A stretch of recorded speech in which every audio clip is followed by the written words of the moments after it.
La primera generación de computadoras marcó el inicio de la era de la computación moderna. Estas máquinas fueron desarrolladas principalmente con fines militares, pero su impacto se extendió rápidamente a aplicaciones civiles. En este periodo, las computadoras utilizaban válvulas de vacío o tubos de vacío. Los tubos de vacío son dispositivos que utilizan el vacío para controlar el flujo de corriente eléctrica. Esto permite amplificar señales eléctricas, lo cual era algo sumamente crucial en la era pre-transistores. Además, también utilizaban relés electromecánicos. Los relés electromecánicos son dispositivos que utilizan un campo magnético para activar o desactivar circuitos eléctricos. Estos relés electromecánicos eran ocupados para procesar información. Sin embargo, eran propensos a fallas y requerían mucho mantenimiento. Por otro lado, la programación se realizaba en lenguaje de máquina, lo que exigía un conocimiento profundo de la arquitectura interna de la máquina. Esto limitaba la flexibilidad y la velocidad de desarrollo de software. Además, las computadoras utilizaban tarjetas perforadas para la entrada y salida de datos. Estas tarjetas eran leídas por máquinas que interpretaban los patrones de perforaciones como instrucciones o datos. El almacenamiento se realizaba en memorias de tubos de mercurio líquido y tambores magnéticos. Estos métodos eran primitivos y ofrecían una capacidad limitada. Además de que las computadoras de esta generación eran enormes, ocupando espacios completos y consumían grandes cantidades de energía eléctrica. Por ejemplo, la ENIAC ocupaba un sótano entero en la Universidad de Pensilvania. Algunos de los modelos destacados de esta generación fue ENIAC, Electronic Numerical Integrator and Computer, la cual fue desarrollada en 1946. Fue la primera computadora electrónica de propósito general.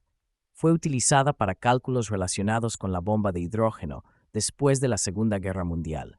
La UNIVAC-1 fue la primera computadora comercial, entregada en 1951. Utilizaba más de 14,000 tubos de vacío y requería la configuración manual de cables para programarla. La segunda generación de computadoras marcó un punto de inflexión en la historia de la tecnología informática. Esto debido a la introducción de los transistores. Los transistores son dispositivos semiconductores que regulan el flujo de corriente eléctrica. Estos transistores, en comparación con las válvulas de vacío, eran más pequeños, consumían menos energía y generaban menos calor.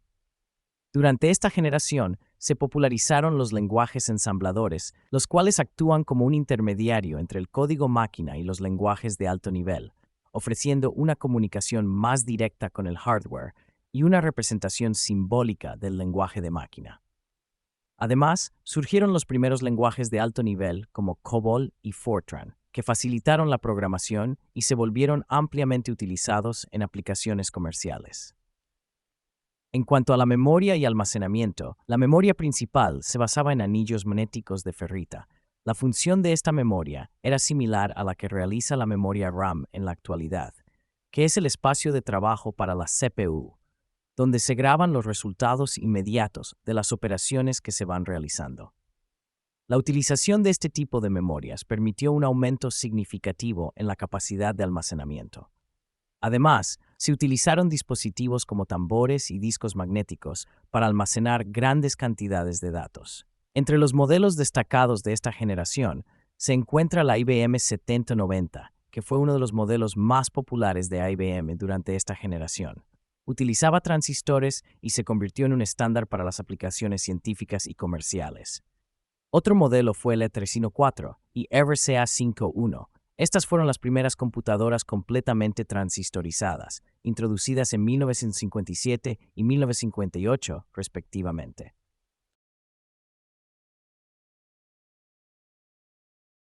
Con el desarrollo de los circuitos integrados en las computadoras de tercera generación, permitieron colocar múltiples componentes electrónicos en un solo chip de semiconductor. Esto mejoró la velocidad, la confiabilidad y redujo el costo de producción. Un circuito integrado es una estructura de pequeñas dimensiones de material semiconductor de algunos milímetros cuadrados de área, sobre la que se fabrican circuitos electrónicos y que está protegida dentro de un encapsulado plástico o de cerámica. Durante esta generación, surgieron sistemas operativos como OS 360 de IBM y Multics, que ofrecían capacidades anteriormente mencionadas de multiprogramación y gestión de recursos avanzadas. Entre los modelos destacados de esta generación se encontraba la IBM 360, y fue una de las series más influyentes de esta generación, lanzada en 1964. Ofrecía una amplia gama de modelos que se convirtieron en estándar para aplicaciones comerciales y científicas. Luego estaba la CD6600, que fue presentado en 1964. Fue considerado el computador más poderoso de su época, capaz de ejecutar millones de instrucciones por segundo. También se encontraban la PDP-8 y PDP-11 que fueron mencionadas con anterioridad. Estas minicomputadoras de DEC se volvieron muy populares por su bajo costo y facilidad de uso. Los microprocesadores integraron todos los componentes básicos de una computadora en un solo chip. El procesador o microprocesador es la unidad de procesamiento principal de un ordenador y es el encargado de ejecutar todos los programas, desde el sistema operativo hasta las aplicaciones de usuario. Estos microprocesadores permitieron una mayor miniaturización y eficiencia. El Intel 4004 fue el primer microprocesador, seguido por el Intel 8008, que ofrecía mayor capacidad de procesamiento. Además, se reemplazaron las memorias de núcleo magnético por memorias de semiconductores como RAM y ROM, lo que mejoró la velocidad de acceso y redujo el consumo energético. La RAM es una memoria volátil, lo que significa que la información que se almacena temporalmente en el módulo se borra cuando se reinicia o apaga su ordenador. Dado que la información se almacena eléctricamente en transistores, cuando no hay corriente eléctrica, la información desaparece. La ROM es memoria no volátil, lo que significa que la información se almacena permanentemente en un chip. Esta memoria no depende de una corriente eléctrica para almacenar datos. En cambio, los datos se escriben en celdas individuales usando código binario.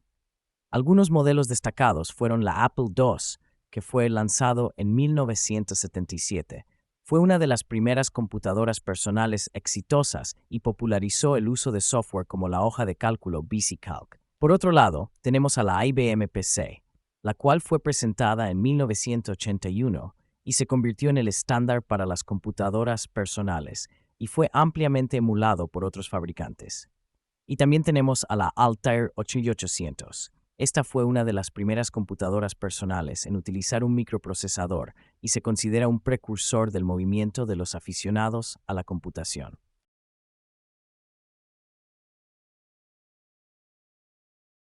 La quinta generación de computadoras se inició en 1981 con el proyecto japonés Fifth Generation Computer Systems, o por sus siglas, FGCS.